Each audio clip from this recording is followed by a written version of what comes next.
Hello, and welcome to There Are No Bad Ports, Just Bad Players.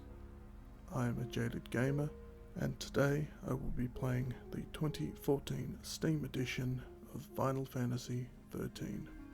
It is an unmodded game, and I will not be using a controller to play. Let's begin.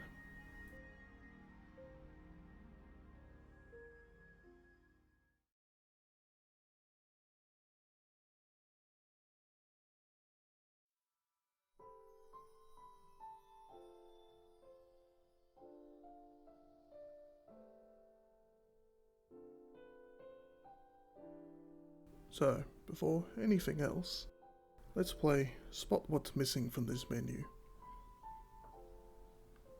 See it yet? How about now? No? Yes? Okay. I'll tell you later. Let's continue with the options for now.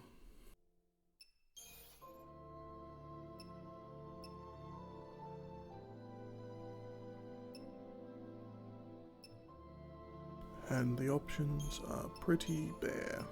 Typical console port options. Nothing real special here. Let's move on to the keyboard settings. Wow, pretty poor. Although I have no issue using the numpad, I do have an issue not being able to rebind the movement keys, and many of the others. Particularly the backspace button. I'm starting to wonder if people who make console games understand that backspace on the keyboard does not mean back as in the B button or the red button on a controller. Dragon's Dogma is also guilty of doing this, but we'll get to that at a later point. Oh well, let's continue.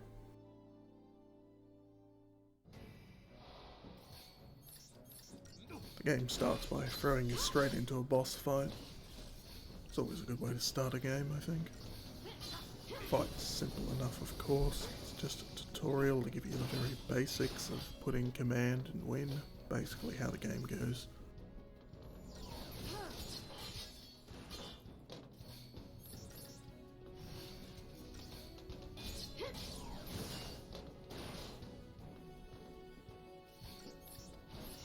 Though you may immediately notice that you have no direct control over your character's position on the battlefield, much like all the previous games, where they just stood in a line.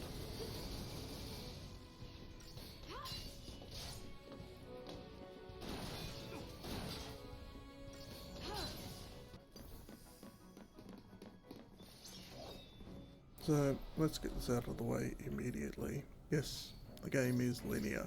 I can't think of a good RPG that isn't. I don't see why that's an issue. Books are linear, movies are linear. Are they bad because of that? No, it's just the way storytelling works as a medium. But, for the sake of argument, let's compare it to previous Final Fantasy games. 10, for example, very linear. Linear to the point of insanity. Even when you reach an open area such as the Calmlands, there's still just one way through it. And even after the game opens up, after Zanarkand, you're still just going to the same areas, in the same order, that all connect in the same way. You just got a teleport option now. Alright, let's use another popular example if that wasn't good enough. Let's take Final Fantasy VI. One of the most popular, classic Final Fantasy games out there. Going from the point where you have control of the main character, Terra. You leave the first town, you go wander around the desert. You get a chocobo, you get to the next town through the cave. You go from that town, over a mountain, so on and so on and so on. You reach a point in the story where it splits 3 ways, you play out each story, you recombine your forces, and then you go from town to town to town, until you reach the point in the story you need to. Along the way from each town, more or less a straight point, with a few divergence, just like any other game. I don't understand where this whole way is coming from. There's little branches off it every now and then, just like any game. It's just graphically different. Rather than being rendered on top of a world map, you're rendered inside of it. Perhaps that's what people are really meaning when they say hallway. What they really mean is perspective. I'm okay with this perspective. Anyways, as we progress, we're introduced to the other mainstay cast: Snow, Vanille, Hope, Saz, and Lightning being the main character. Perspective is changed several times as they all converge on the Fell Sea in the area, which I assume means false god or something along those lines. Upon reaching the Fell Sea, you're introduced to the first of many quite interesting fights that keep you thinking throughout. It's not a matter of just straight attacking, you have to worry about what else is going on. And in this case, there's two arms to the side of the Fell Sea, buff and attack you. It's just the start of some nice boss fights in this game.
So it turns out the almighty Fellseed is just screwing with you, as you'd expect.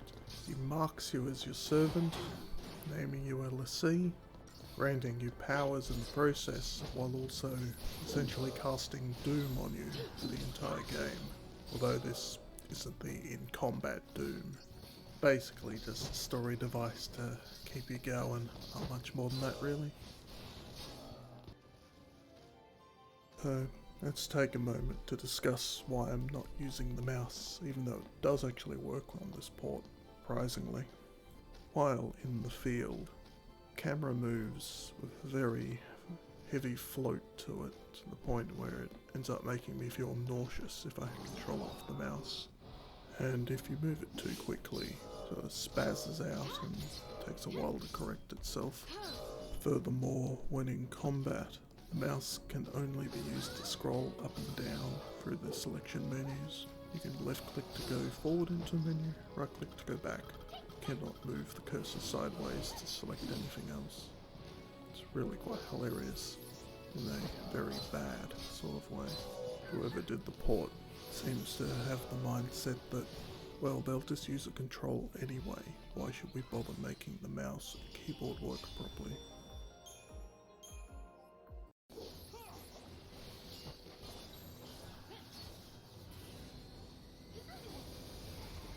It's about here that we're introduced to the paradigm system, or job system as the other games called it.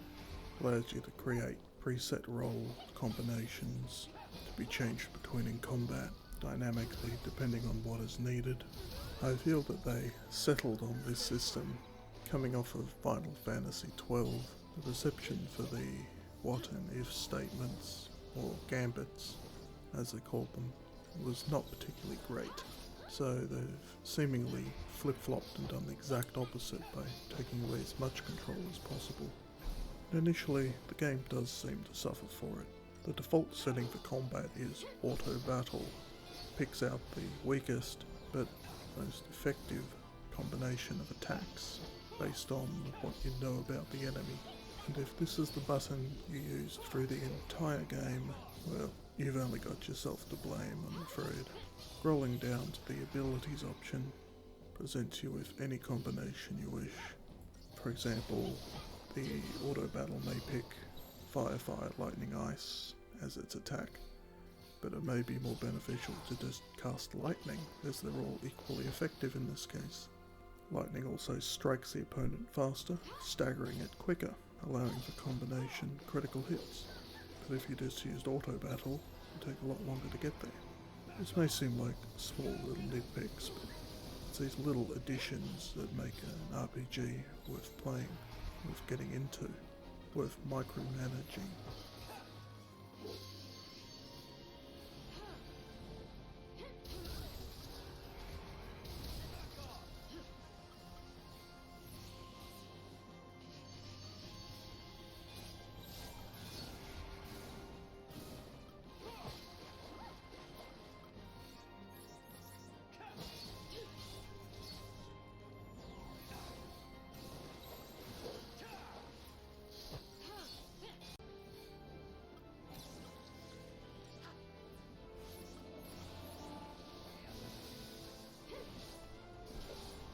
The group splits up at this point, leaving Snow behind with his crystal bride, Sarah, and we're introduced to the two-stage boss fight.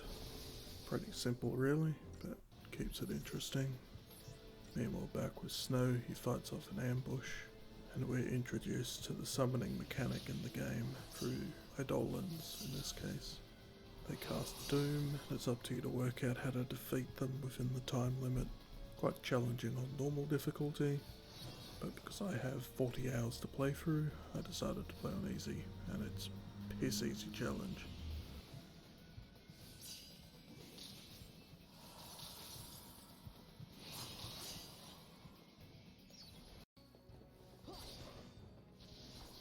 After the Eidolon fight, Snow is exhausted and captured by his ambushes, while Lightning and the rest have landed in a junkyard somewhere and split into two groups.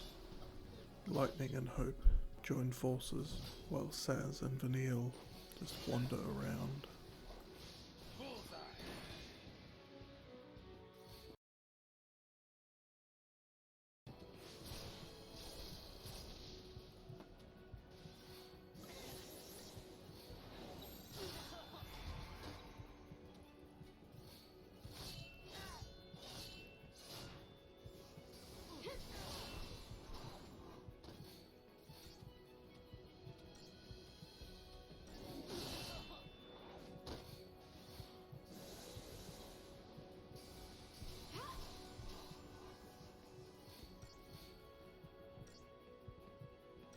Along the way, Lightning is challenged by her Eidolon. Quite a good fight, but again, not too difficult on the setting I chose. That's not to say you don't have to be cautious during the fight. The Doom timer is doubled in easy mode as opposed to normal, where it almost always expires just before you win the fight. It's a little too close sometimes. After proving yourself to the Eidolon, you're then given a chance to use it in the next fight. It's quite effective. It has two forms, one where it does its own thing, and one where you control it. Both equally entertaining.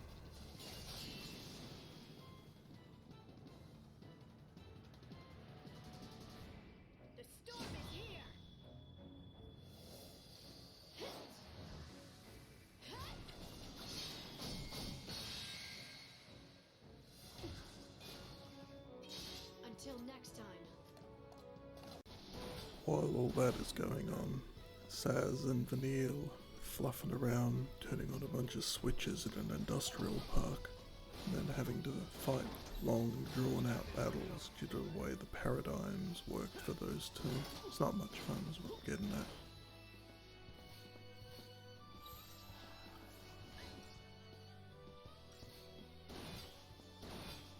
Follow the old man's lead.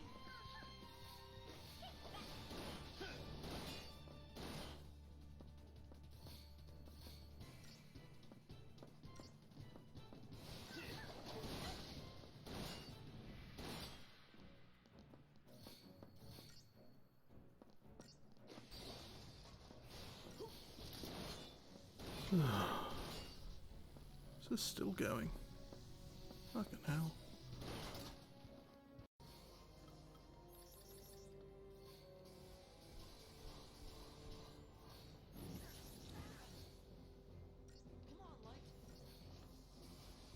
After escaping the junk piles, Hope and Lightning find themselves in a crystal forest and encounter one of the more interesting enemies in the game. It is capable of changing its resistances, which keeps you on the ball the whole fight, while also being capable of dealing out some pretty major damage if you're not watching. But much like Vanille and Saz, the fights feel quite slow with only 2 people in them.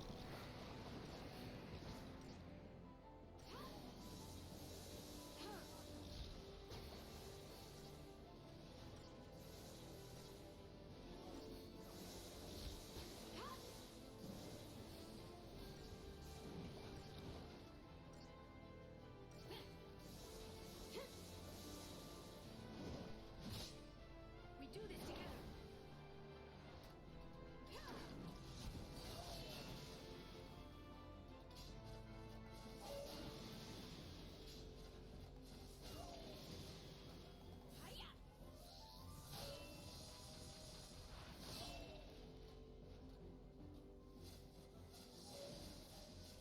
Shake the ground.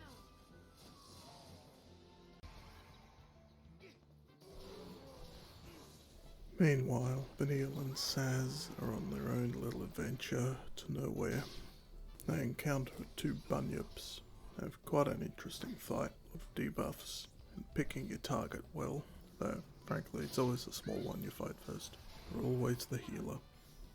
On the subject of Vanille, the character tends to get a fair bit of hate for the way she's animated or sounds, I suppose. While I was playing through this game, I was watching some videos about it, and the voice actor for her showed up on one of them, and she clearly explained that she was forced or borderline coerced into doing that the way the Japanese voice actress did, so I don't really see it as her fault. What I also noticed was the accent she has in the game is her actual accent, so I don't think she'd knock her too hard about it. She did her best.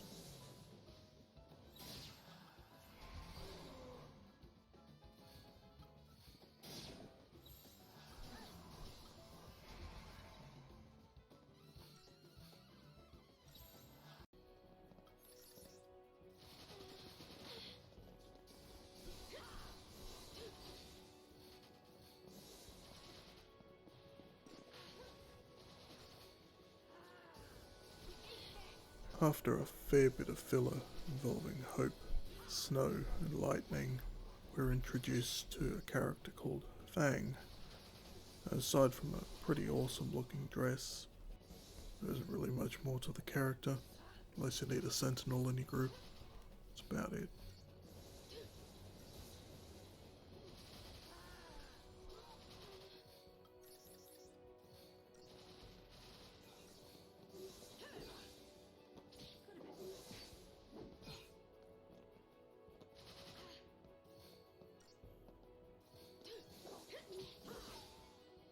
And I was just getting started.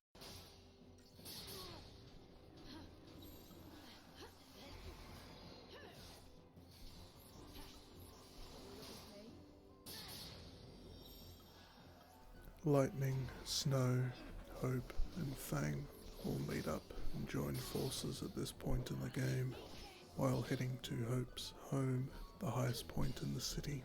This boss can be quite challenging, as it remains on top of you the entire fight. There's almost no point when someone isn't taking damage. Works really well as a stress fight.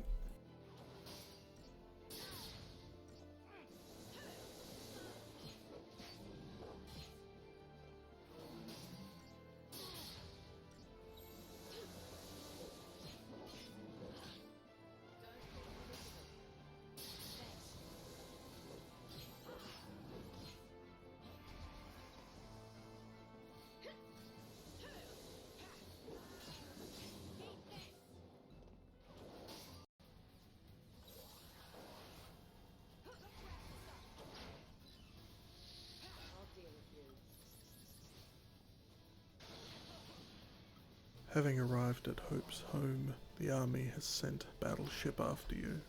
Maybe a bit overkill, but let's face it, playing a bunch of murderous bastards by this point. I'd expect the same thing in real life. Jokes aside, this is probably my favourite boss fight in the entire game, as it stands out as having several weak points you can exploit for a more efficient kill. Just take your time and enjoy it. It's also the only fight in the game where Lightning will make full use of her gunblade. Fun fact, I guess.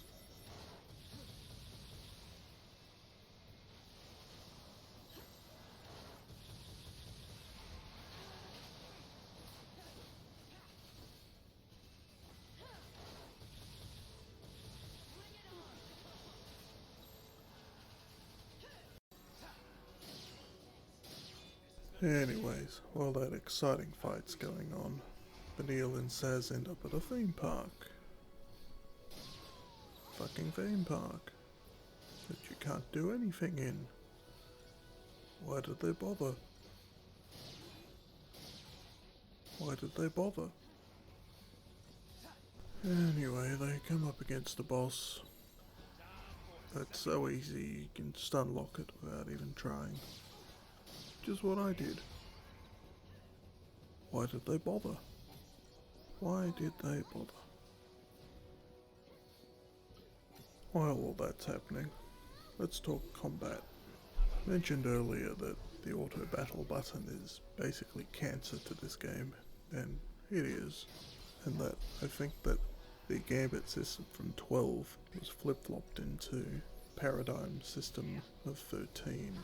Although I quite like the gambit system, possibly because I understand basic coding principle, which is what it basically is. I do think it's a bit too much to expect the average gamer to understand that, or use it even. So they just went a step too far, simplifying it this time. Fortunately, if you think and put a little effort into it and pick your own attacks, you'll find you'll become far more effective in combat, and you'll start getting pulled into the game. You won't even realise you're doing it. Then suddenly you realise you're having fun, something the auto battle button never did for me. Paradigm system in this game breaks down to 6 basic roles. Got your commando, Ravager, medic, sentinel, saboteur, and synergist. The commando hits hard but doesn't build much of a chain. The Ravager hits weak, builds a massive chain, but it wears out quickly and requires the commando to stabilise the stagger bar. The sentinel primarily protects the other characters, dealing very little damage, taking massive amounts as you'd expect. The saboteur debuffs, it also stabilises the stagger bar, and the synergist buffs your characters. The only roles that I think should have been combined are the synergist and the medic, simply because if the medic has nothing to do, it may as well be buffing, and if the synergist has nothing to buff, it may as well be healing. The two just work together, I think. There's also many little extras that you can find with the combat, such as casting spells that hit your opponent faster, such as lightning compared to blizzard, for example. Using a physical attack followed up by ruin to interrupt your opponent's strike and then keep it stunned, or untiming your attacks so that the enemy is being struck consistently by all 3 characters, rendering it useless, or preventing it using powerful strikes or abilities against you. You're also able to cut short the ATB charge, and say you have 5 charges, cut it short on 3 to rush in and quickly stagger the opponent or save the chain before it runs out. It's just all these little tweaks you can add to your combat that make this game so much more entertaining to play. It's also something that I haven't seen any other reviewers at the time or even recently mention, because Square Enix has a really strong combat system here. It's just no one seemed to notice. Real shame.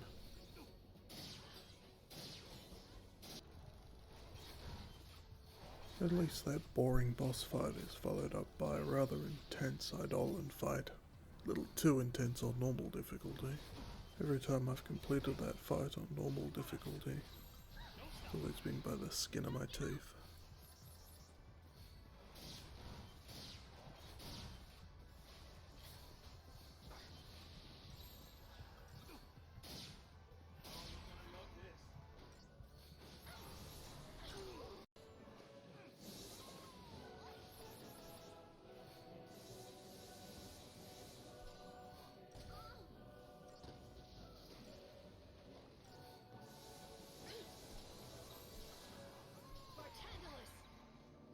Thanks.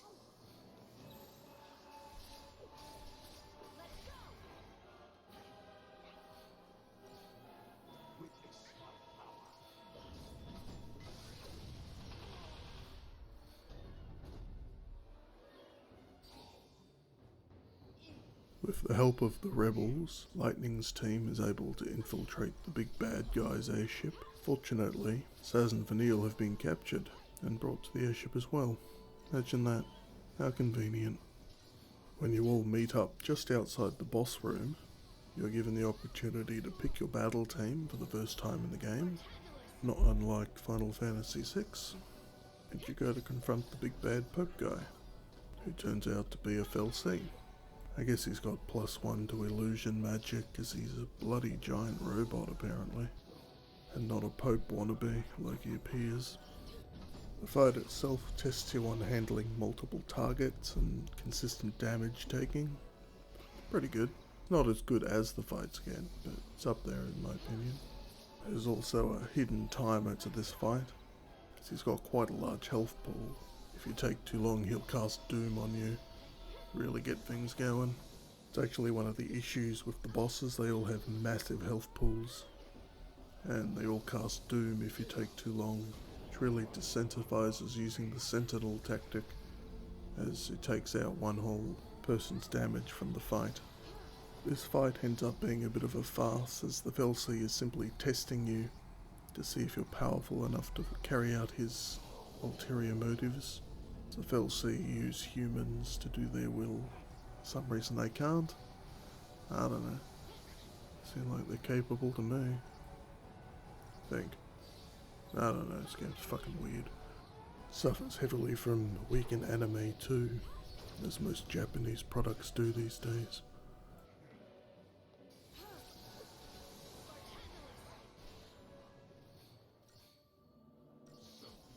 Thank you.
Having satisfied the Felsea's challenge, he sends you to what is a literal training ground for Lassie, and you encounter, what's his name, Sid? I think so. It's just one of those common names they reuse throughout the series. A reasonably interesting fight. He's capable of long combo chains, buffing, debuffing. Up to this point, you've only seen this character briefly in a few cutscenes, so I don't really know what I'm supposed to feel about it, and the revelation that he's also a Lassie. Maybe I was meant to go through the 50 plus hours of data logs up to this point, but I'm here to play a story, not read one. It's almost like that's the point of computer games, to interact.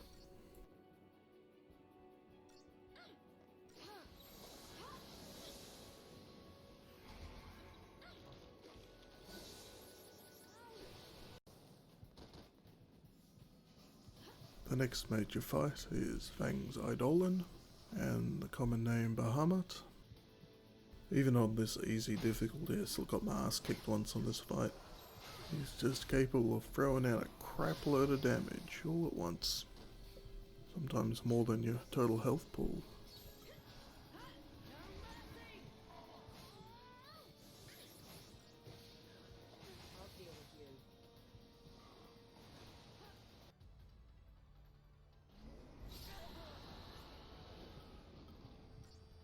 Some things you just do. Having defeated Bahamut, you find passage to Pulse, planet below Cocoon, floating man-made world, and you're immediately thrown into the next Eidolon fight for Hope.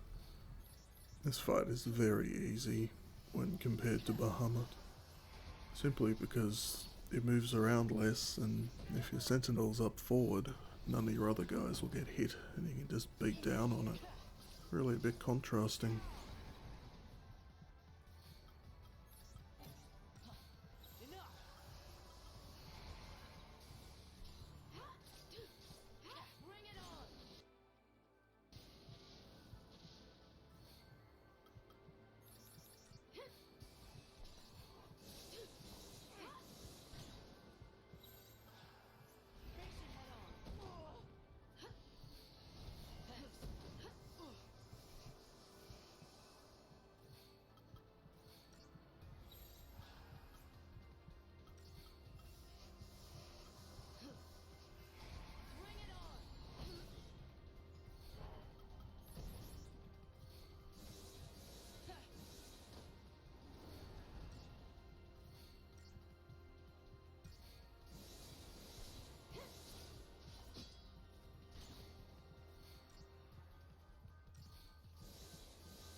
With that done, we're introduced to the Lassie stones, the sea that have failed their task given by the Felsea and turned into crystal stones.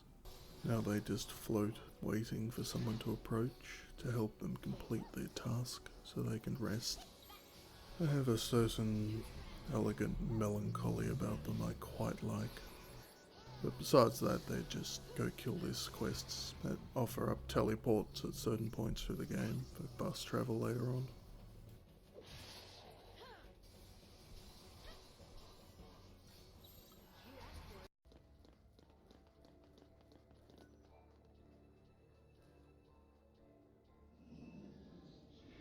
Despite the game opening up at this point, the midpoint, where pretty much all of the Final Fantasy games open up for you, there isn't all that much you can do other than a few Seath Stone quests.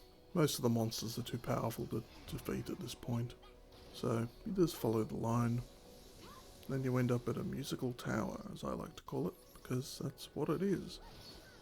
You help out a bunch of statues that give you kill quests like the Seath Stones, some more challenging than others though.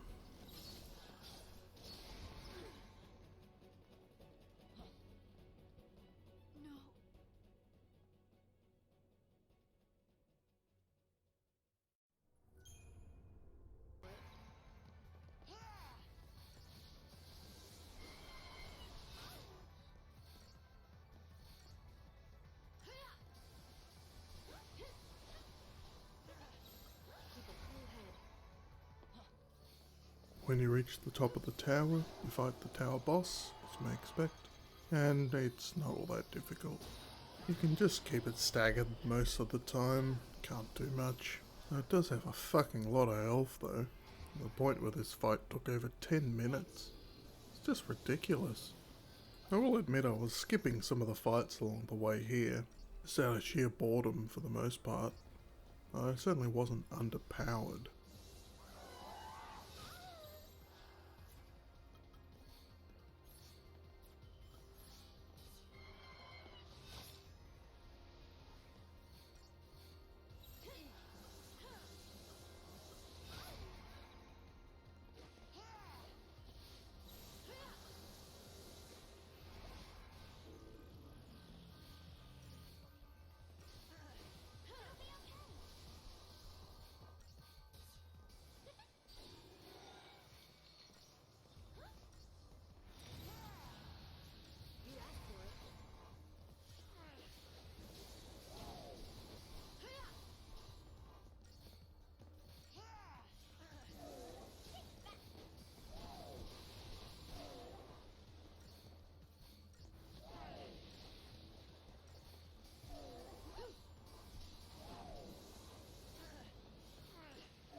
Good lord, this is still going.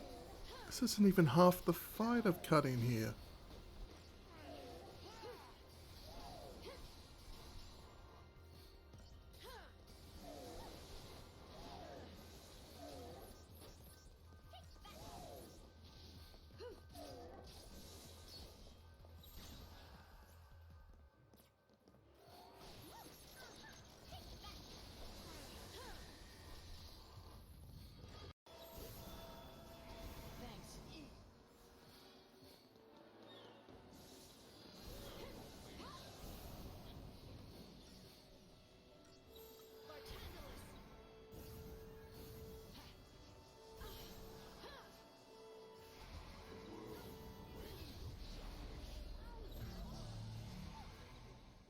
Careful now. Thank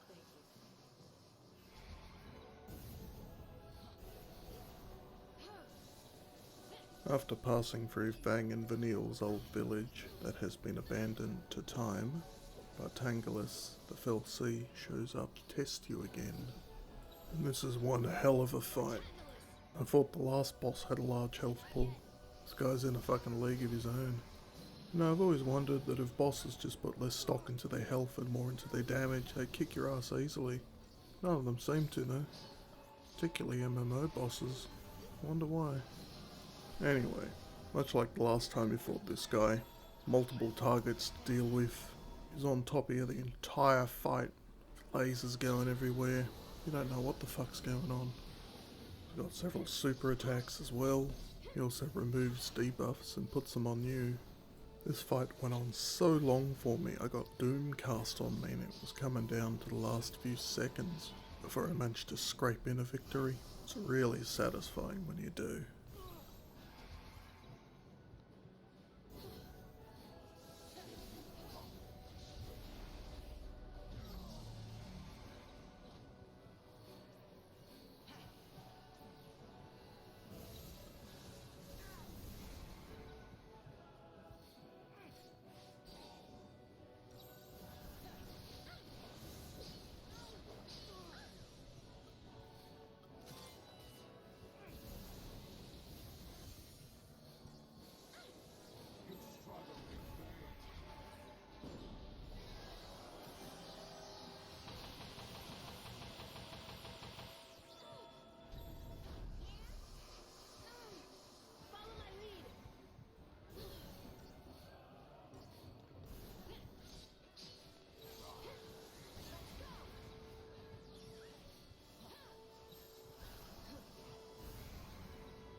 Having proved yourself once again, you are sent back to Cocoon and encounter one of the more polarizing bosses in the game.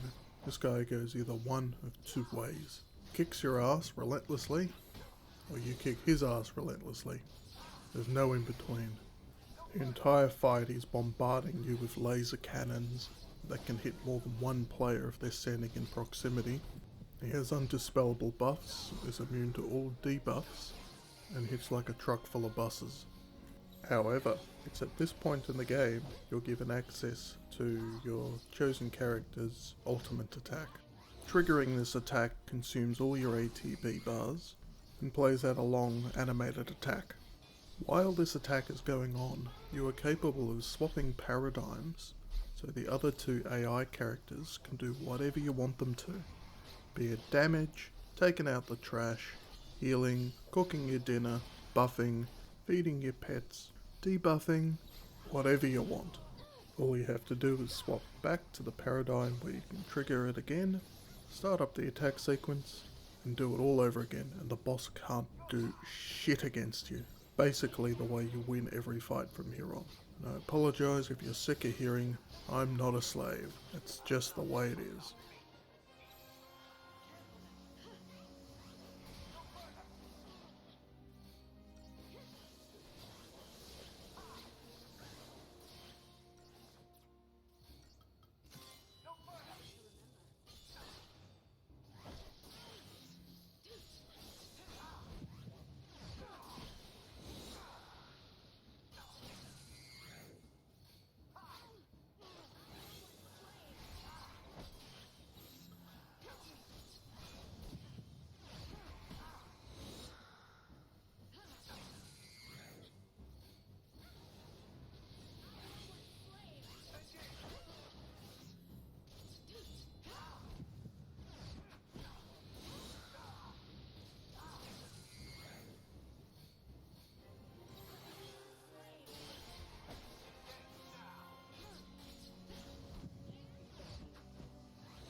Despite having just kicked its ass, the boss returns again for another beating, only this time it's even easier because it has a ground mode now. And all that does is shoot a Kamehameha.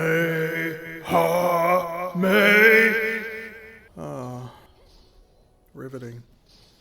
But don't worry, it has just as much health as last time and takes at least 10 minutes to kill. It also heals itself halfway through the fight, just for good measure.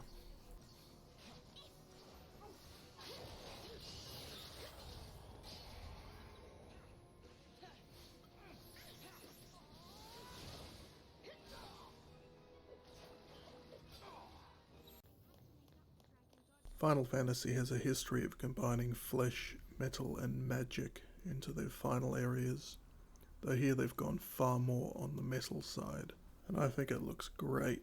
It's like you walked into the internet or something.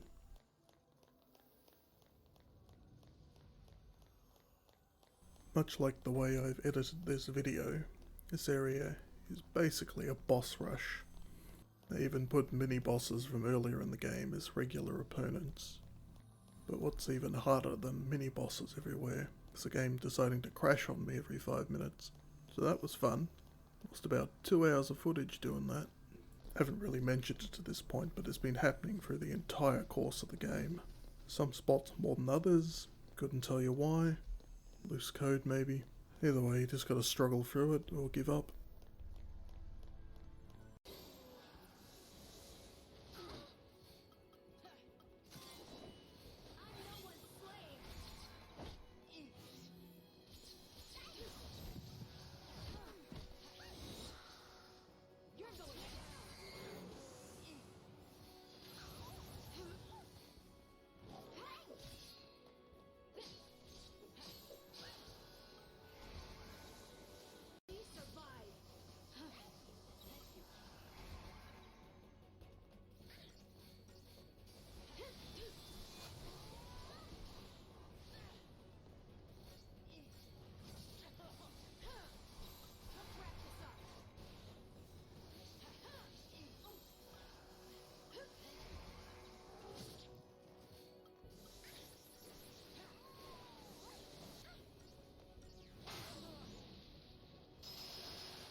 After completing all those reskins and bosses, you end up in the White Room and realise that the development team must have had a Matrix party the night before.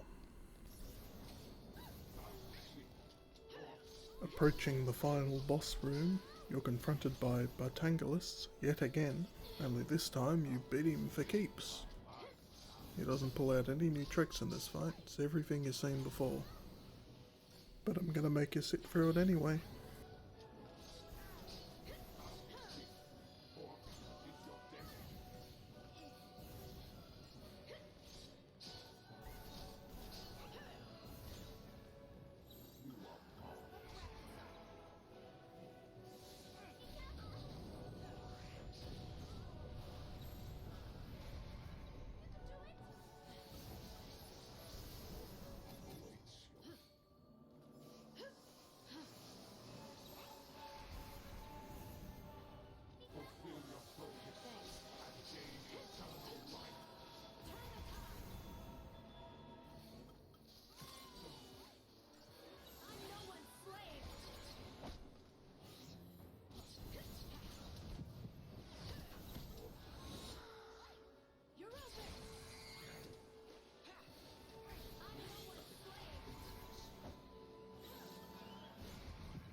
Orphan is next up.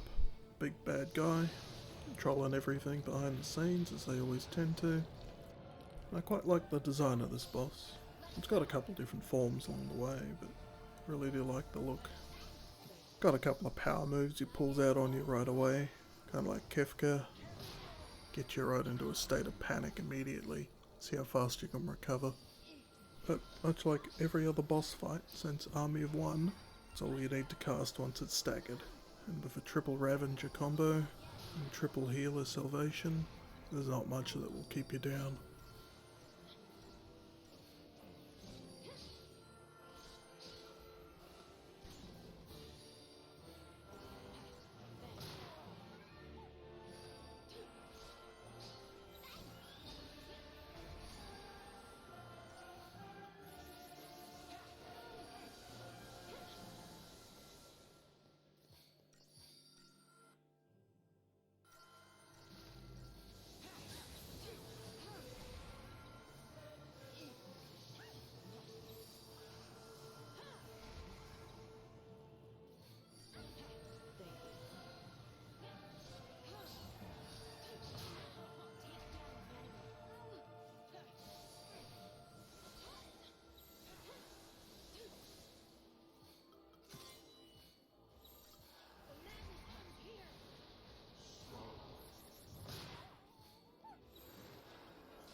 Feeding it once forces it to transform, casts Doom on you, and becomes immune to all damage when it's not staggered.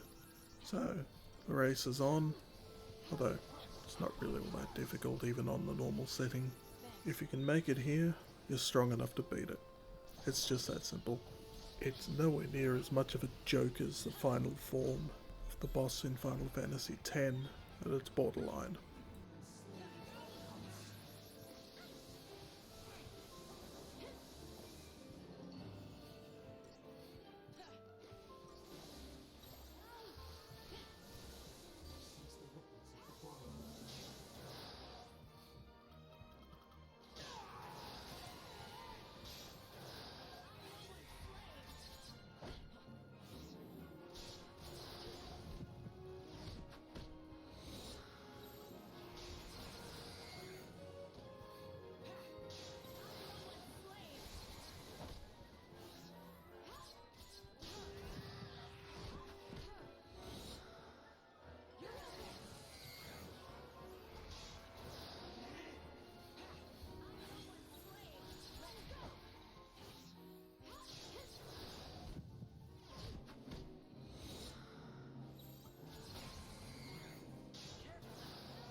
With Orphan defeated, Vanille and Fang turn into Ragnarok for some reason and form a crystal pillar supporting Cocoon above Pulse. Sarah is released and the game ends.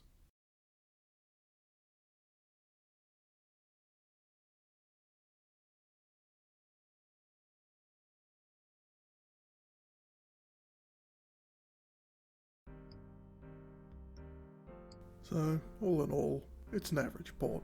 Needs more customizable controls. There's absolutely no sound sliders. I had to do that through the audio mixer in Windows. But it's playable when it's not crashing. What more can I say? Oh, by the way, did anyone guess what was missing from the main menu? Anyone?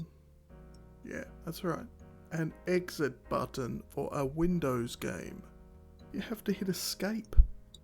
And then it brings up a bloody Windows box. What a fucking joke. Well, that's it from me. I'm a Jaded Gamer. Thank you for... The fuck? Piss off, Mog. No one likes you. Oh god. You're not gonna leave, are you? Alright. Guess this is a two-parter then. It's time for Final Fantasy XIII 2.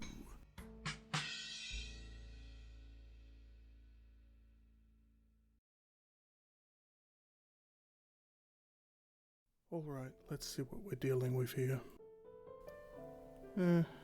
Music's alright. New game. Setting. Holy shit, there's an exit button now. How about that? And yeah, if you can't tell by now, this isn't real. This is a title screen mock-up I made in Unity. If someone like me is able to create a proper title screen for working exit button, why can't they? It took me an hour and I read through a small tutorial online on how to do it.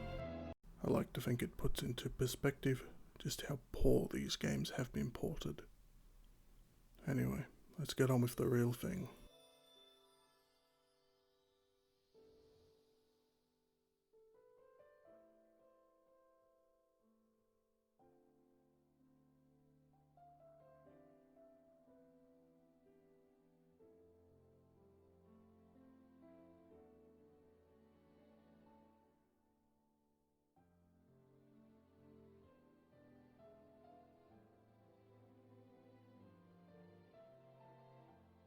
Well, you can probably tell by the tone of my voice just how excited I am to play this game. No prizes for guessing what's missing off this menu. Alright, let's have a look at the options at least.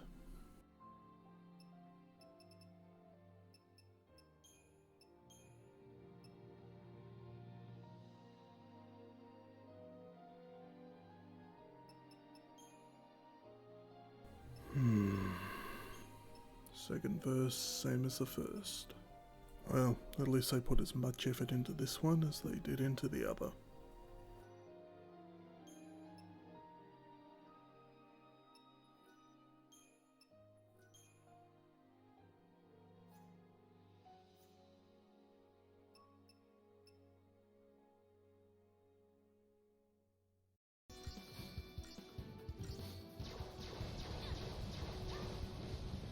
So, game starts out as you playing as Lightning.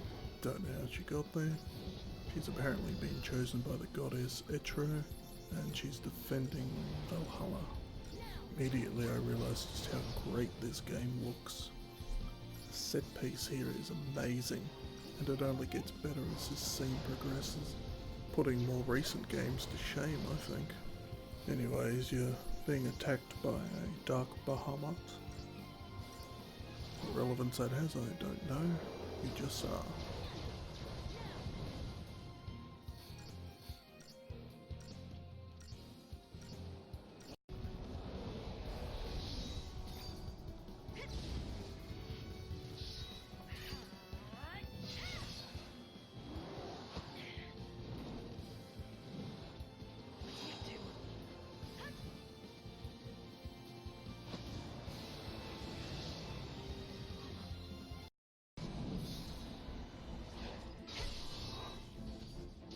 We're then introduced to the new active time battle mechanic, or QTEs.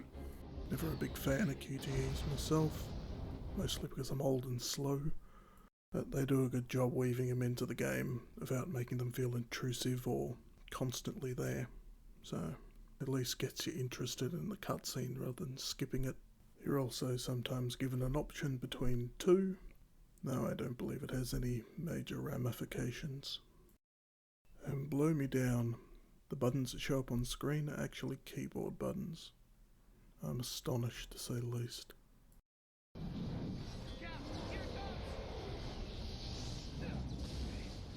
What now? Gonna get worse. Say farewell. We are then introduced to one of the protagonists, Noel Christ, while being treated to another spectacular set piece while we battle Dark Bahamut again.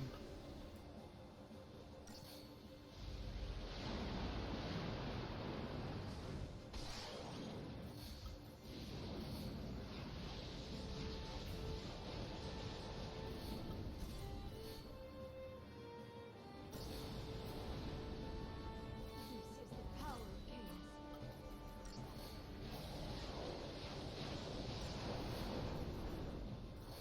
You like that? Yeah.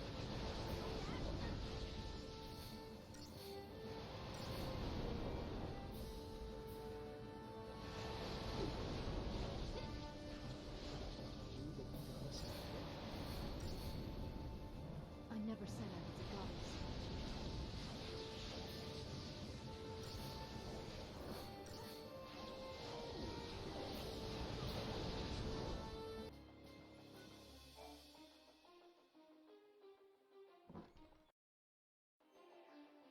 Next we're introduced to Sarah, along with baby tutorials for how to jump. And it's the backspace button that jumps. So that's a lot of fun to reach for every time you need it. And then the game just crashes to the desktop because, of course it did.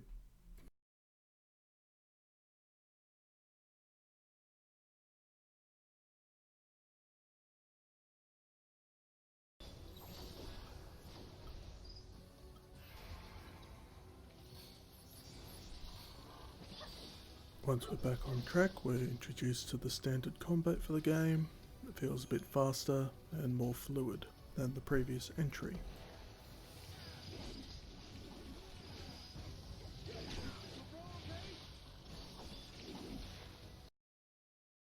And then the game crashes again.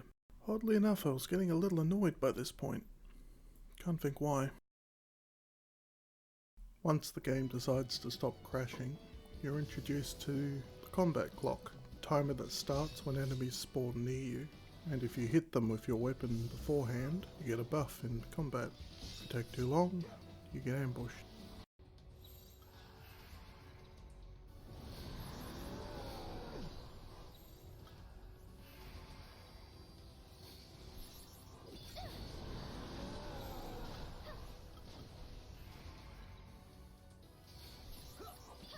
First boss battle of the game teaches you how the new Sentinel works. Basically, if you have a Sentinel paradigm running when you hit, you take less damage, even if you're not using the guard mode.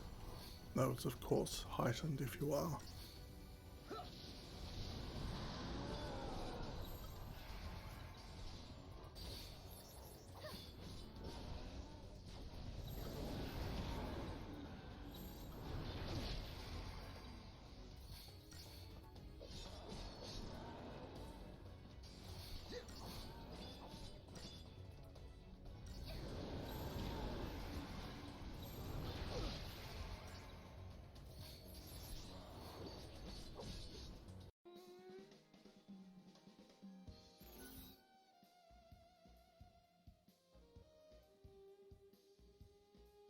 After that, you're tasked with hunting down artifacts, or rifts in time, and you're also introduced to the completely meaningless options in discussions.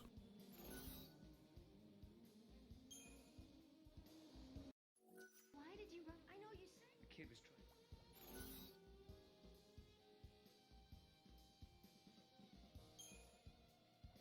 That's about enough.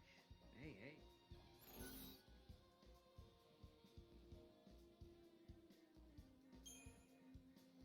I hope you're not I'm sorry, Miss. And that's why he was. What did you take? This necklace. Hey, wait!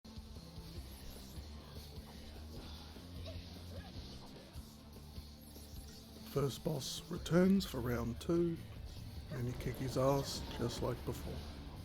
Don't know why he bothered.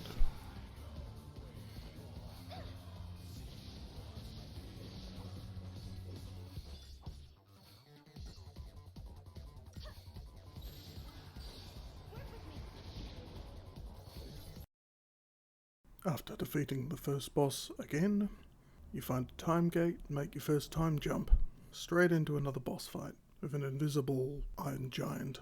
You're introduced to the wounding mechanic. Don't really care for it. It's supposed to stop battles dragging on, but there's potions you can take to remove the wound, so kinda redundant if you use them. After a quick QTE, boss fight's over, and you're enlisted by the army to defeat the Iron Giant for reals, since it was only subdued.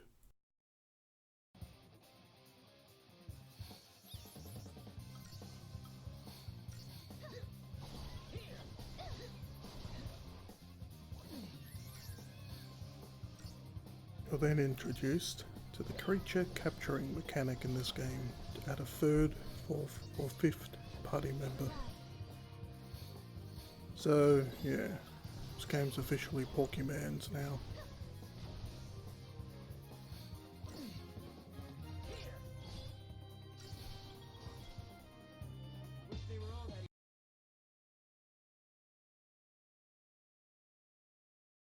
Having weakened the giant by finding a switch somewhere in the level, you're able to take it on now with without the help of the army.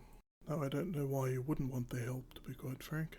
And said now you just use a QTE to turn it off for good. So, you know, that's exciting.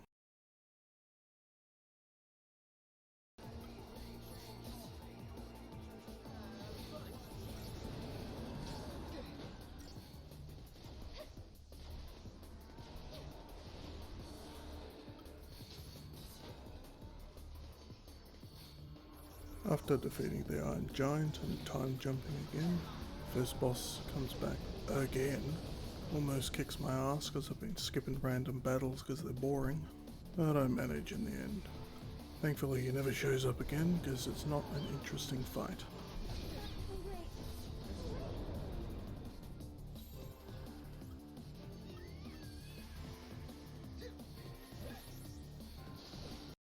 It's hard to believe it's really been 10 years.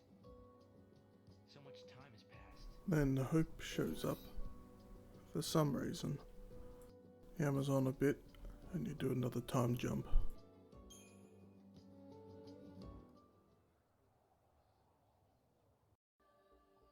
Another head scratcher.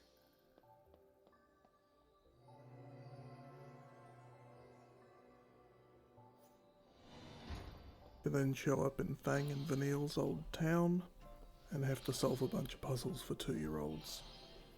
Why they deemed it necessary to put in such simple puzzles, I will never understand.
Having completed preschool again, you encounter Caius, the big bad guy, and are introduced to the Cirrus Yule, who reminds me very much of Platina from Valkyrie Profile, and I don't think that's by accident on the developer's part. More on that later. You then have a slap fight with Caius. Despite winning, he still wins, and instead of killing you, he just buggers off, because time travel is complicated apparently.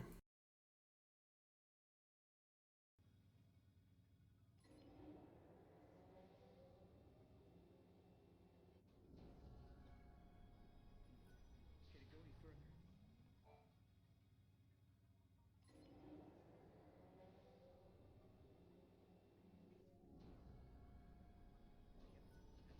Next up, a puzzle for 4-year-olds about spinning blocks. Oh, the difficulty.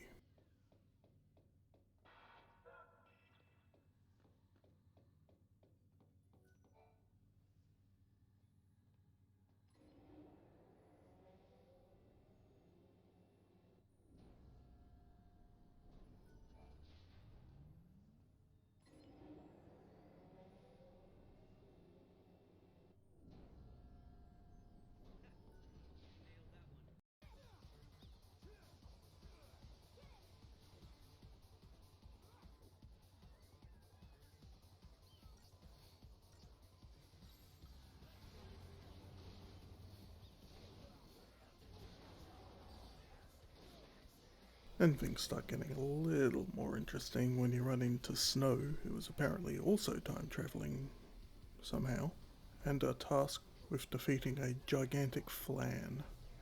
Although it is currently undefeatable, and you need to go to a different place in order to weaken it, which is about the only thing they actually do with time travel.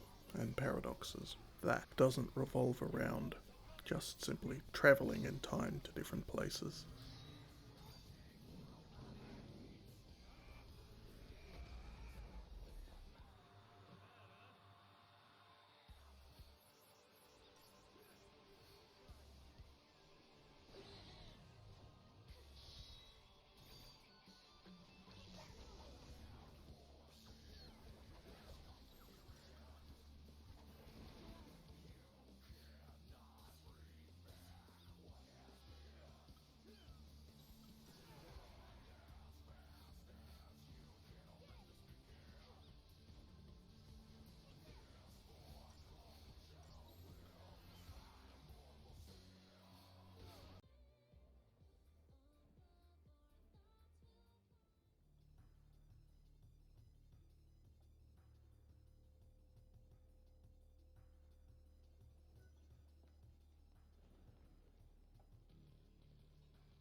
In order to defeat the Flan, you must solve a time paradox in another time frame.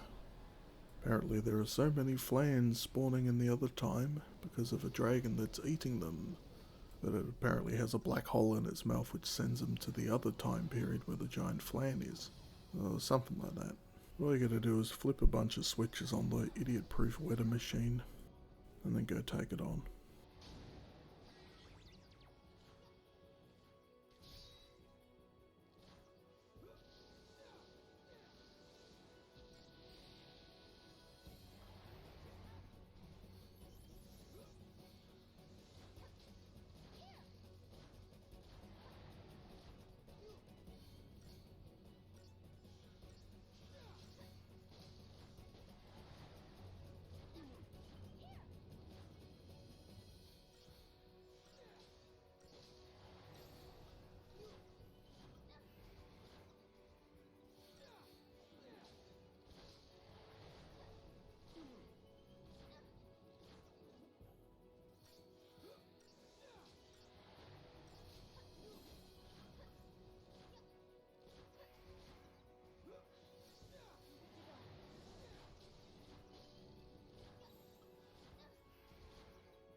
If the time paradox Flan's swallowing dragon dead, you're able to take down the significantly weakened Royal Ripeness while gaining the ability to throw Mog.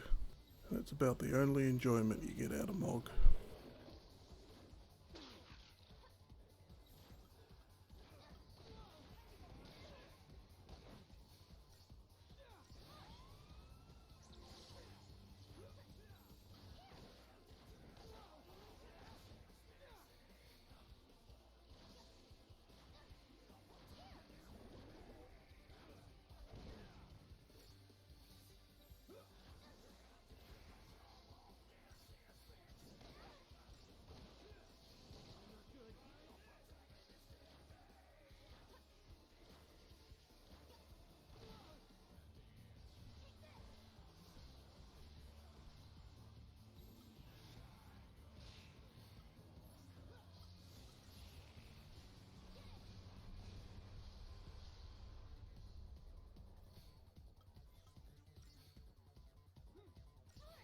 Next up, you travel to a dystopian future timeline where a fell sea has run amok and is turning everyone into ghouls. And this is where the game started crashing for me again. I don't know what it is about this level, it just kept happening. After a fair amount of struggle, mostly with the crashing, you reach the boss and... Henia tentacles. Oh, this is a Japanese game, I guess. It's just a matter of time. With that fetish dealt with, the boss is defeated.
The next stop is a future where the FLC from the previous level has been replicating itself digitally, and if you're as bored as I was at this point, you may find yourself skipping cutscenes willy-nilly, only to end up fighting this boss 5 times in a row before you realise, oops, I was skipping a live conversation choice, which would stop the fight if I picked the right one.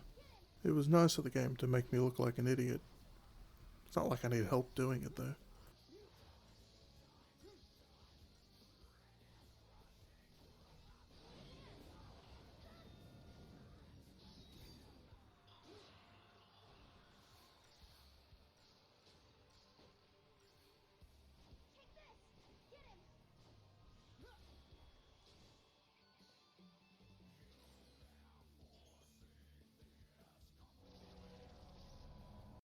We've discovered that by collecting, that is good. Yeah, okay. Each orb, the 13th, we're going to need a hand with the search. If there's one thing, We could use the help.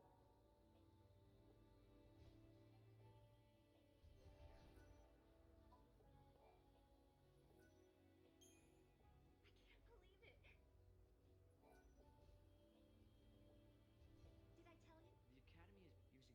Exactly. There's a possibility the war has battled But during a chaos.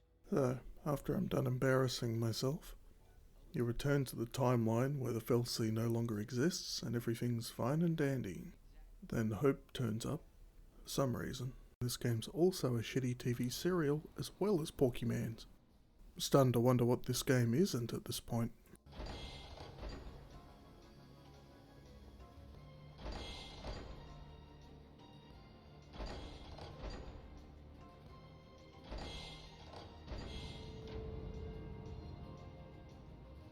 I'm here if you need me, Kubo. While collecting cores for the Fetch Quest, you are tested once again, only this time it's puzzles for 6-year-olds. Needless to say, I had my work cut out for me. Clearly being masters of prediction, the developers also threw in a Mensa level 1 for me that had me stumped much longer than I care to admit. After an embarrassing long amount of time, I finally completed it, only to find I had to go back to another timeline, find a wild artifact to open the time gate to where I needed to be.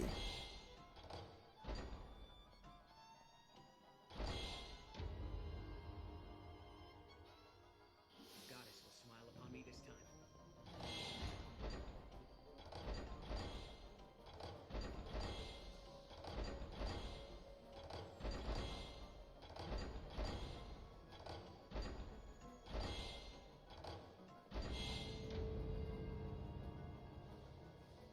Try something different, Kubo.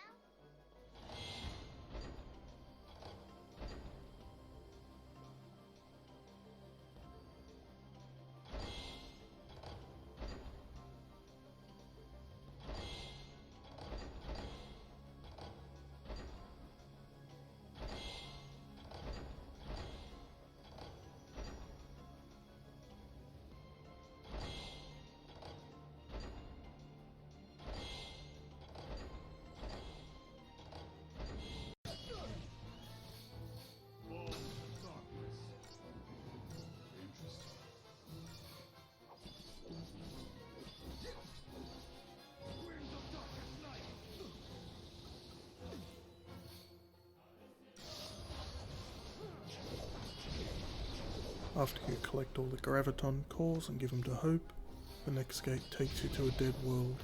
Kaius shows up, kick his ass as normal, save Noel from himself. He's gone all emo on us for some reason.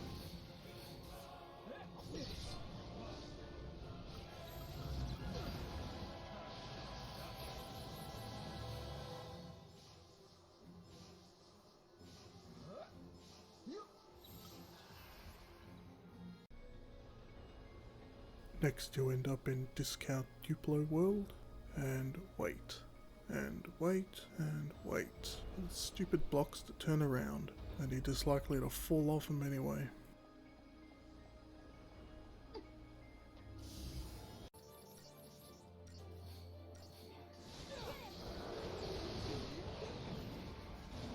And finally, it's time to take on Kaius in the final boss sequence. Can't tell you how glad I was to get to this point. So fed up with this game. The Dark Bahamut fight is okay, sort of on top of you the whole time, so pretty much what it should be.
Next is just another one of the standard fights. You've fought with him about 4 times to this point. There's just a lot more particle effects flying around.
you fight Kai's again, only this time he has super regeneration.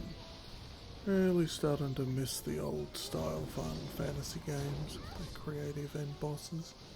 Now it's the broody McEdgelord. Rah, I'm going to stop you.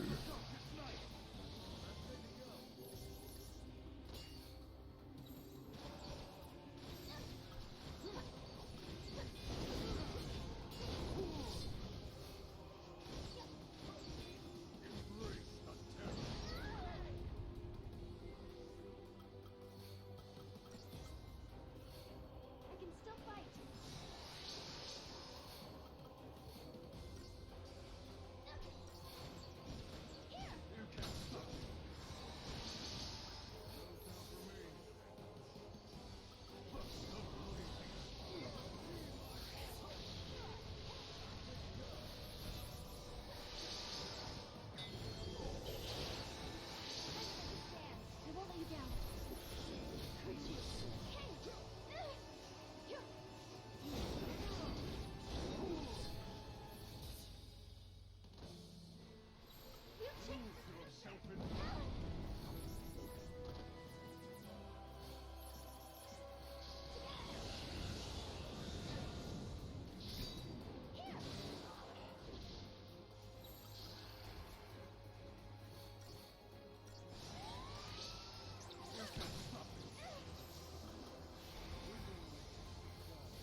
fourth and final part to the fight.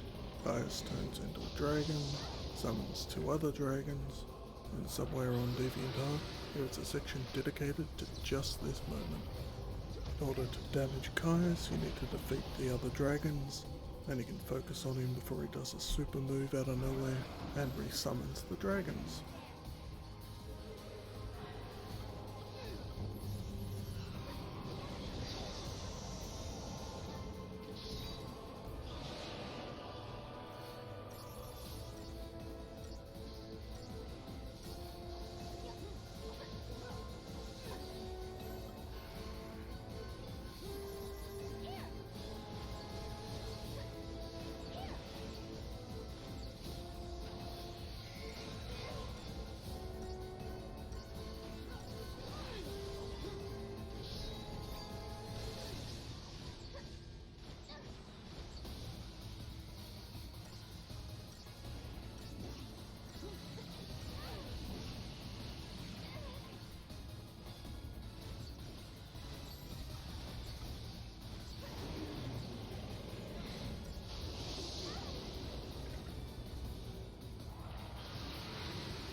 Despite having his ass handed to him 4 times in a row, Caius is still standing and attacks Sarah in order to goad Noel into attacking him and finishing him off.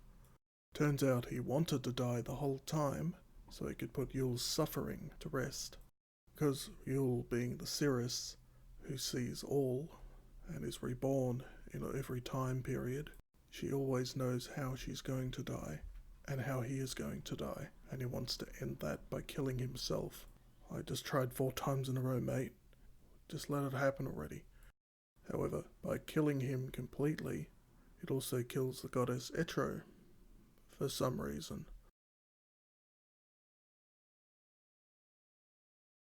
Given the choice for a action mode, I choose not to kill him, but it doesn't matter. The game's already made the choice for me. Don't know why I bothered asking. Caius dies, freeing Yule from her suffering, which in turn also kills her because they were linked apparently.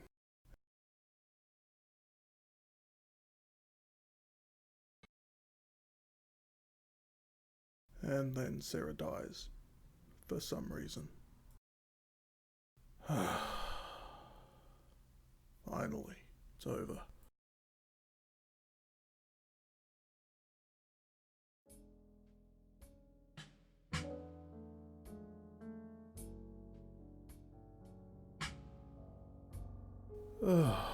What a chore of a game. Well, port-wise, it's almost identical to Final Fantasy 13. They didn't bother to add an audio slider, you can only rebind a couple of keys, and they didn't even add an exit button to the menu. It's just hilarious. Well, that's the last I'll be hearing of Final Fantasy 13 for a while. I'm a Jaded Gamer. Thank you for...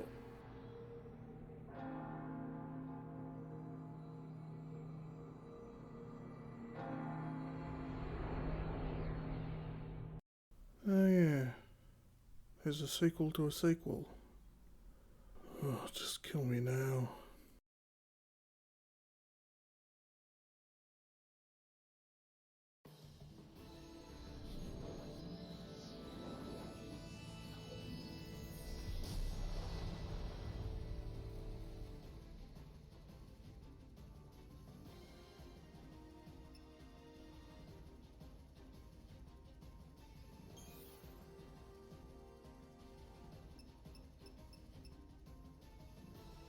Well, initially, the menu seems quite like the previous two. However, upon further inspection, there is an actual rebind menu for the keys, all of which can be rebound to anything you wish. It's about time. Mouse functionality seems to have been completely forgotten, quite frankly for good reason, as it barely worked.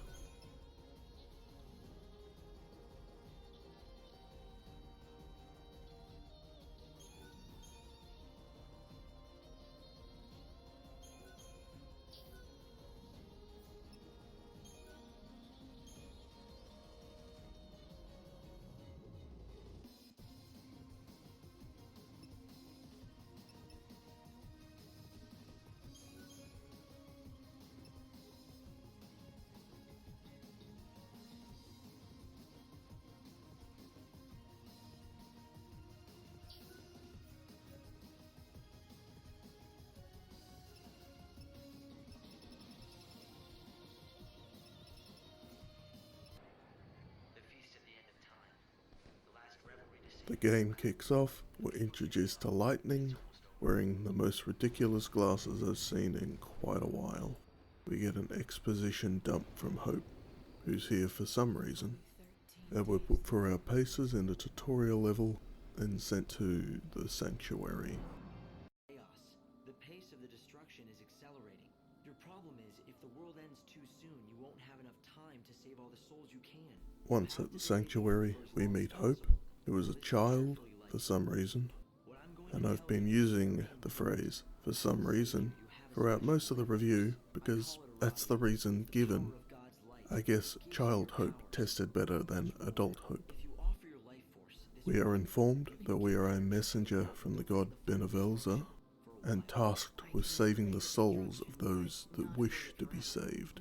In the last 13 days of this world's existence, we are shown Yggdrasil, Tree of the World, and told by saving souls we will help it grow and give us more power. Before the 13th day, God will deem that you have failed. Then what will happen to your bargain? Will he still deliver on his... So holy now. This was no accident. The girl was left here intentionally. Light!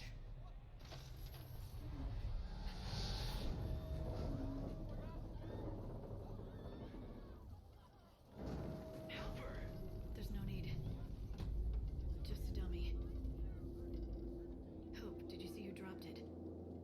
Hope sends you to the first level, and you're immediately put right in the middle of a murder mystery type situation.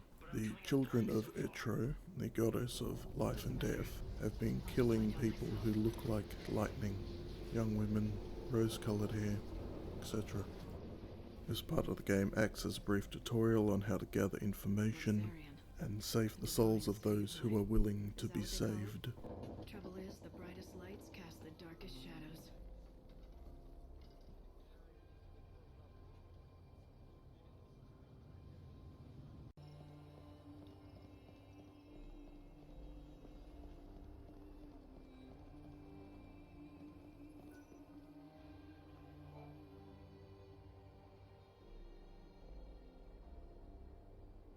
Holmes, you're safe.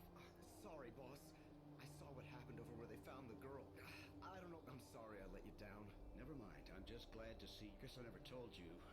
Well, years ago, one of my colleagues was killed by a I panicked, and I can't believe no one told me that. Upon saving souls, you gain statistics as your reward, and sometimes additional clothing and outfits for Lightning to wear.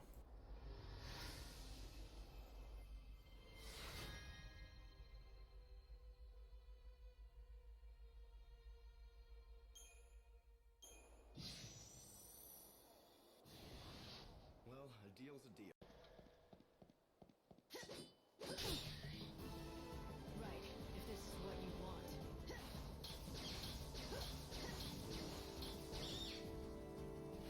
Get back to where you belong.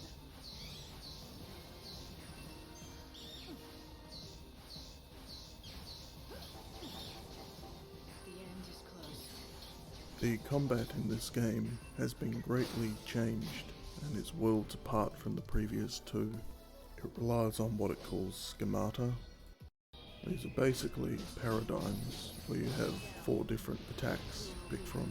Each action costs a certain amount of ATB, and when you've exhausted the ATB of one schemata, you can swap to another. You can have up to 3 equipped at a time, no more, no less. Fights often consist of no more than 1 free enemies at a time. All enemies have specific weaknesses that you can exploit, and if you strike them enough, you'll stagger them. They can also be staggered if you strike them at the correct time, or guard their attacks at the correct time as well. Its perfect guard raises the stagger significantly. You can also spend EP points to slow time. This can also be used to activate Lightning's ultimate in the late game. EP points can be gained by defeating powerful enemies and just generally doing well in combat. EP can also be used outside of combat to halt the flow of time for a brief period so that you can get more done with the allotted time, of which you have 24 hours each game day, with the exception of the first, which is only 12. Each time you swap schemata, it changes the outfit Lightning wears. These can be set up in the menus, which for some reason don't allow the standard menu controls. When swapping them, you have to use the arrow keys. I guess the port had to fall on its face somewhere. Some schemata come with preset abilities, which can make using them rather annoying, especially if you're used to, say, blocking with the spacebar, and the guard ability on the outfit is for some reason another button. You're also able to swap weapons, shields, and accessories. Most of the outfits have an unfortunate side effect to them. They're all designed with sex appeal in mind, for the most part. I don't know why they did this, other than appealing to young men, and a lot of the better outfits are the sluttier looking ones, unfortunately. I don't think that the fact that Lightning is female has at all impacted the story up to this point, so I don't know why they went down this path. Certainly wasn't for a gameplay reason, and has unfortunate connections to Final Fantasy X-2 because of it.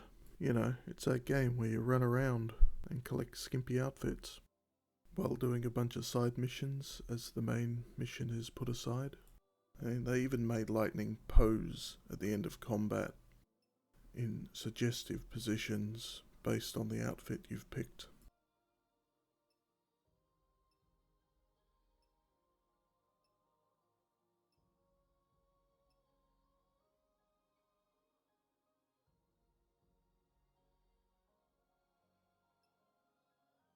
When the clock reads 6 AM, you are recalled to the Ark and offer up all the souls you have saved to Yggdrasil. If you do well enough, you get an extra day, you get a few rewards, be it outfits, weapons, money, whatever. The next day starts and you continue where you left off. This is the game loop. And I like it. It's brilliant. I love games with a timer.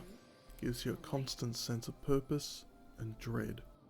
In fact, it's starting to remind me of another Square Enix game. An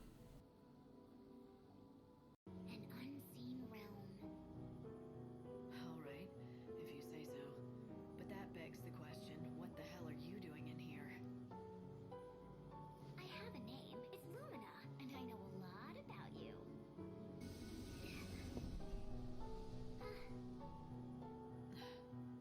You need my advice, and in here we can talk about anything we want, safe from prying eyes.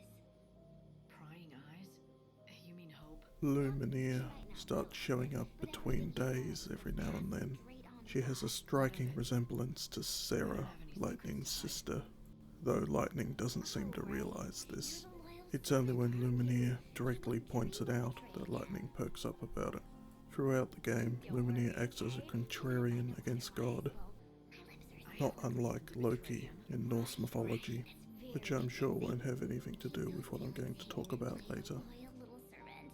You want to be as cold as the steel in your sword. You do that, and then no one can guess what's inside. It's true, God can't see into human hearts. But he can read your face and tone, just like anyone else, and make his own guesses. Like I said, I don't have anything to hide. He's promised to bring Sarah back. I'm not gonna do anything that might cause him to change his mind. Why should I? On the subject of unnecessary sex appeal, the Lumineer character is animated in a very suggestive manner, often bending forward, slightly lifting the negligee she wears, pottering around like she doesn't give a shit. They seem determined to force sex appeal into a game where it simply doesn't belong. We're just particles of dust, brushed from the palm of a god. That's all we ever were.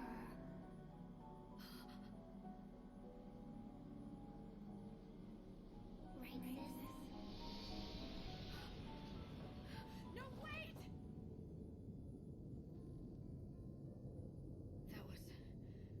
That was Sarah.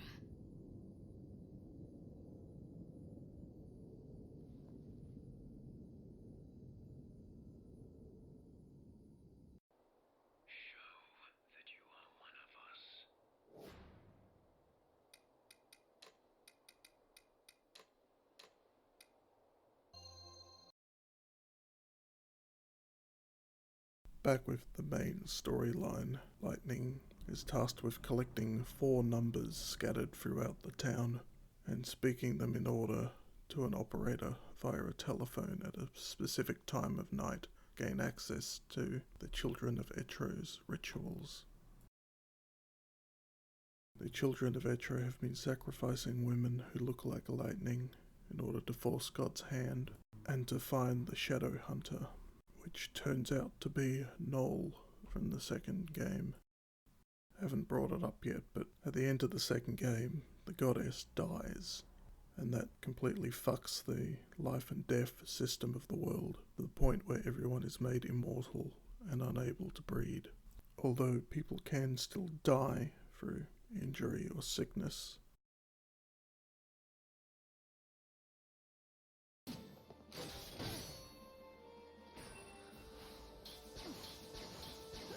Let the darkness embrace you.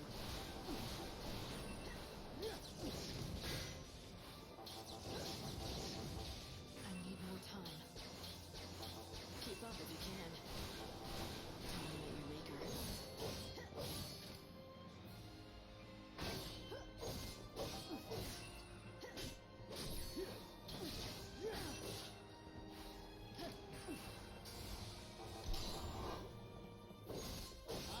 You want to be saved. You're not getting anything from me.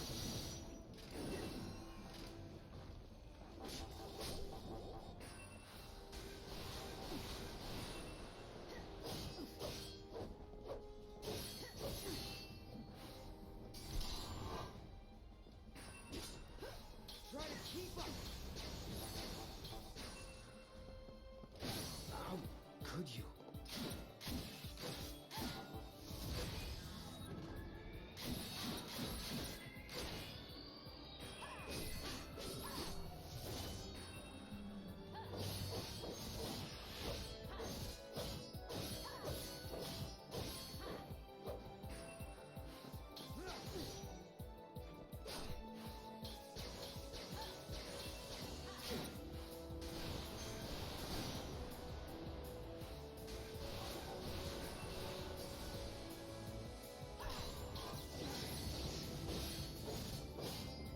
The end is close.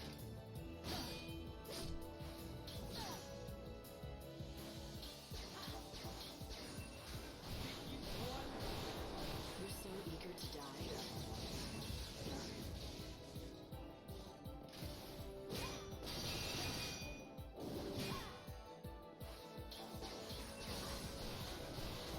It was my last chance to see Yule, but maybe it's better this way. Maybe it's better to never see her again than make more mistakes.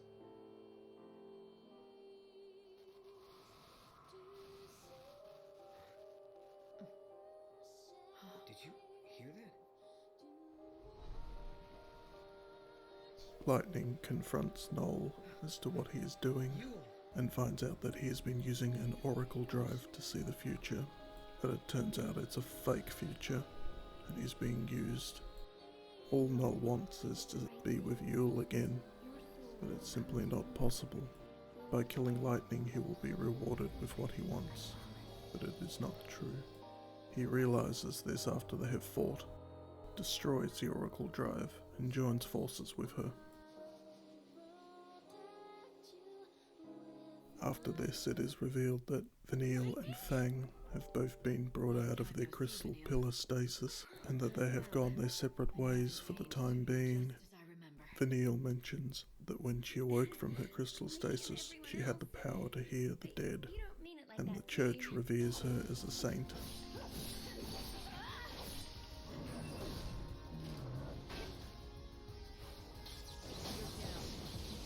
My tears fall into chaos.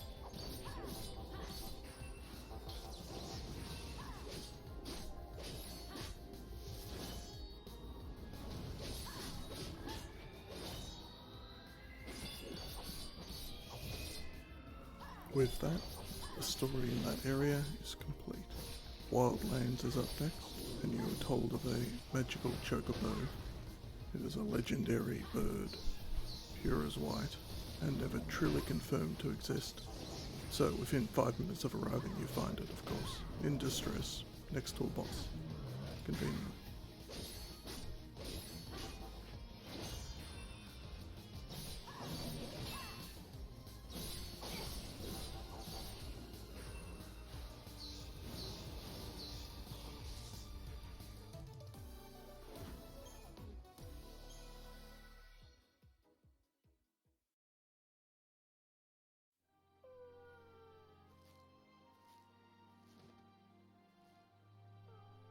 Look at this. Why didn't he just run away? He's torn up pretty bad. Perhaps he had to fight to protect something. It's all right, little one. I'll help you. bleeding heavily. We have to stop it.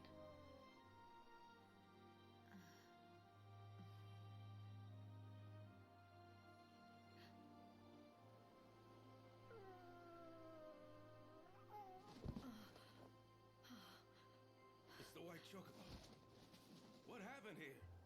He needs medical attention, and fast. Right. I'll get the doctor. Yeah! Yep! No!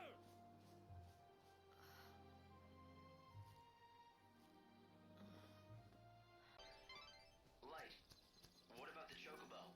Dr. Gazal has finished attending to the chocobo. Talk to him if you want. Is he alright? His wounds are cleaned and dressed. Can't you help? Listen to me. He's half stuck, but no matter what, Is he that weak? it's not a question of being weak. He's too. We've tried everything to coax him, but he's. The fool beast just glares at us. That pride. Such a stubborn bird can be none other. The only human the angel will bow to is the one he recognizes as Triad. Light, it might be the chocobo's only hope. Having saved the bird, we're now tasked with bringing it back to full health, which is done by feeding it. There are many little side quests to collect food in the area, and that's all you need to do. Once it's back on its feet, you need to find some flowers that are blooming and bring the chocobo to them. I don't know why you can't bring the flowers to the chocobo, it's just the way it is. All greens, quality sheep's milk, and nutritional aspects.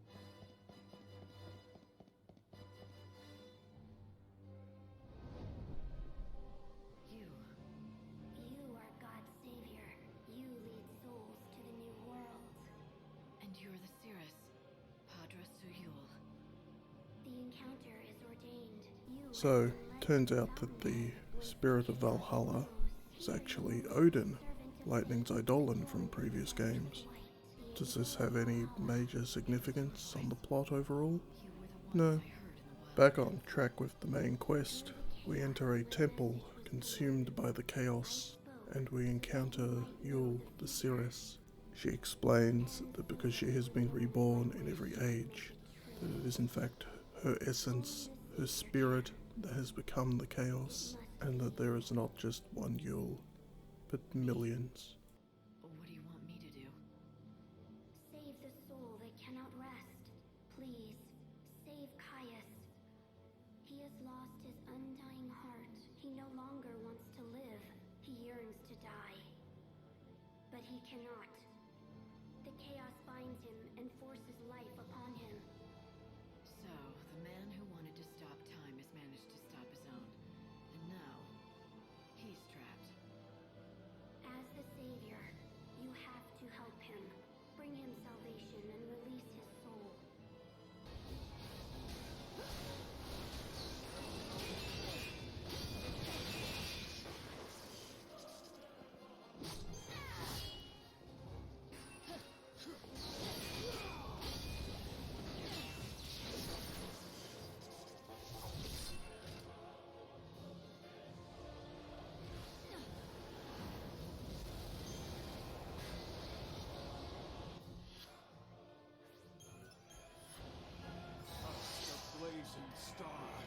At the temple's peak, Caius awaits.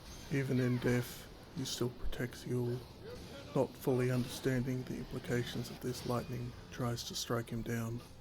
Although she is successful, he is simply reborn again through Yule's will, and explains because he has protected her with every life she has lived. She simply wills him back to existence. Although he may wish for death, and a million of her may wish for his death, there are millions more that won't allow it, and they are both forever stuck in this perpetual to and fro. Having realised this, Lightning gives up her fight, knowing that there would be no purpose continuing. She decides to leave them as they are, knowing neither of them can really do anything other than struggle against each other. It's also here that I realise that the chaos is depicted with a checkerboard pattern. Checkerboards are usually pretty uniform the way they're displayed, but by having it warped and distorted by the chaos, it creates a perfect yin-yang type feel to it.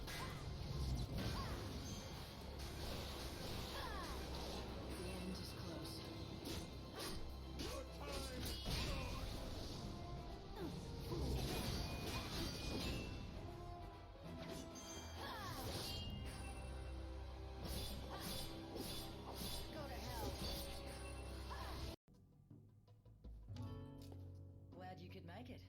Took you long enough, didn't it? Fang. What? No hugs and tears for an old friend? Not like I'd expected, though. If you'd shouted Fang and hugged me, I might have had a heart attack on the spot. But yeah, you guys know each other. But I'm glad to see you're still the same. It's been a long time, after all. The next story mission takes you to a deserted area, where you meet up with Fang, who is currently leading a group of bandits. She explains that she's looking for the Holy Clavis, an artifact that is said to be able to call the dead to it. Isn't it nice not having to explain things? Yeah, I heard all the stories hanging out with the God Squad in Luxurian. They love talking about their savior. You were with the Order, but ditched them to come out here to be a gang leader. Those priests aren't exactly my kind of people. I stuck around to look after Vanille, but then something else came up. I'm after the Clavis now. It's been sealed away for ages, though, and no one's got even close to it.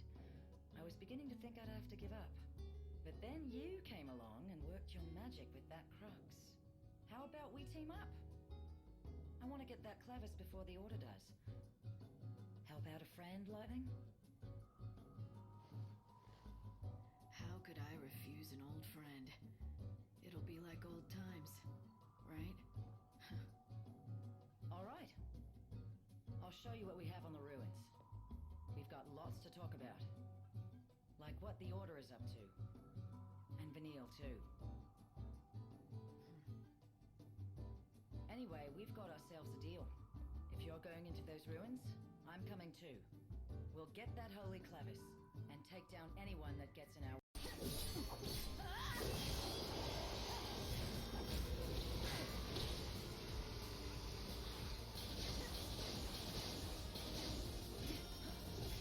The fight will be honest.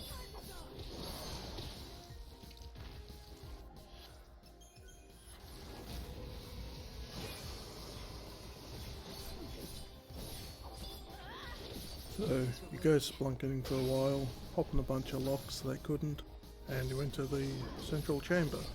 Where else would it be kept? After entering the chamber, Fang attempts to destroy the Clavis. Being unable to do so, she explains to Lightning why she tried. It's because the Order wants to use the Clavis and have Vanille call the souls of the dead to it, so that all the dead can be erased from people's minds when the new world is born on the 13th day. And wouldn't you know it, the Order shows up, sets a monster onto you, and takes the Clavis while you fight it. And it's not like Fang had an army of bandits at her disposal she could have used or anything.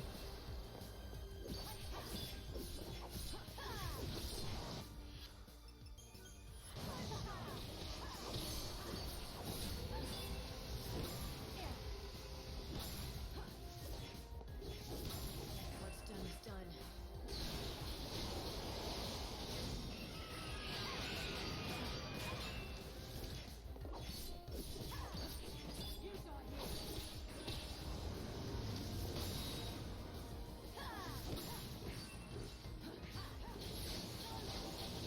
Fight with everything you have.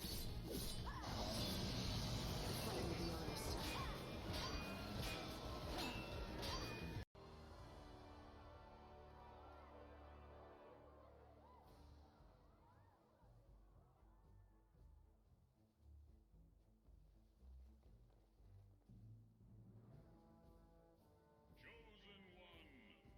become my blade.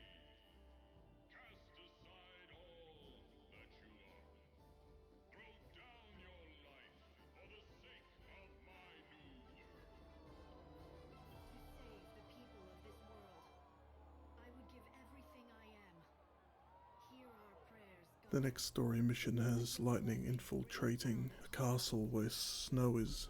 And in order to do so, you need to go through a bunch of contrived, convoluted side quests that end up with Lightning performing an act in a fireworks show. I can't tell if this scene is good or bad. In the name of I'll let you decide for yourself. I bear aloft this light and banish the darkness.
After causing the statue to fall on the gate that allows Lightning to gain access to the castle, after performing in the show, after running around the town collecting fireworks, she finally confronts Snow, who has let his Lassie powers take him over in one of the easiest boss fights in the entire game.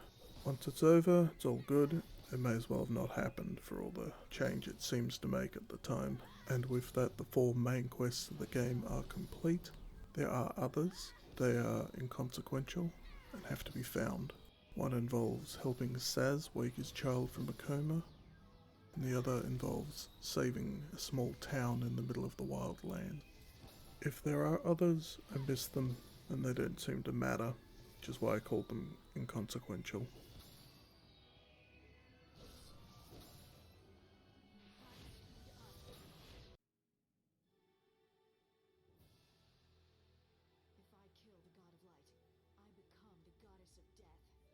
With no more story quests to do, the 13th day arrives. The Order's plans disrupted. God himself shows up, takes what he wants, and begins to craft a new world out of the dying one. Discontent with this, Lightning challenges God, and in doing so becomes the new goddess of life and death.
Unfortunately, I was unable to defeat God. His fourth form simply proved too powerful for me. When I escaped the battle, I was put back outside the entrance, and next to it was a button labelled Reset. I was initially hesitant to do so, thinking, oh, I could beat it if I tried again. But I was wrong. So, gritting my teeth, I decided to play the game through again using the Reset or New Game Plus option it offered. I guess it's lucky I have absolutely nothing else to do with my life. So I spent another 25 hours completing all the side quests, all the canvas prayer quests, all the main story quests, everything I could find to power myself up. Fortunately, my efforts were not in vain.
While the end sequence plays out, let's go over the game I've been alluding to throughout this review. If you haven't guessed, it was Valkyrie Profile Lenneth. It's a game where the servant of God, in this case 4, is sent to the world below to gather the souls of the dead. The protagonist, Lenneth Valkyrie, knows little of her past, is cold and mostly emotionless, under the assumption that she is only there to do a job and do it well, within a strict time limit. Along her journey, she begins to question herself, her motives, and her God. Several moments of quiet introspection, peppered throughout the story, help bring her to the realization that she is just a puppet, and it is not her God that makes her powerful, but the souls of the dead that she helped, and that now help her. Having realized this, she reaches her full potential and realizes her destiny. I realize I'm drawing a rather long bow when comparing these two games, but I couldn't help but notice so many parallels as I played through them. Simply put, I believe that this game, along with parts of the previous two, specifically the character Yule, who is the spitting image of Platina, and Lightning being the servant of God sent to the world to claim the souls of the living and dead, who often claims that she is just an empty shell with her soul placed within it to give it purpose, not unlike Lenneth Valkyrie. There is also the comparison of the time limits, although different, where Valkyrie Profile Lenneth's used periods, broken into chapters, whereas this game is more game time based. Not to mention the clear challenging of authority and surpassing your limit, which were themes in Valkyrie Profile Lenneth. Well, everything wrapped up with a neat little bow in the end. I personally prefer an ending with a bit more melancholy, but can't have everything. And so ends Final Fantasy XIII Fabula Nova Crystallis.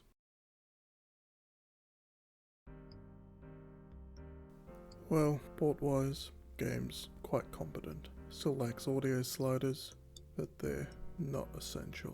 Nice to have, but not essential. Being able to remap all the keys is far more important in my opinion. The main menu still lacks an exit button, but you can bring up a top menu if you move the mouse up, which gives you full options at any point during the game, which is fantastic.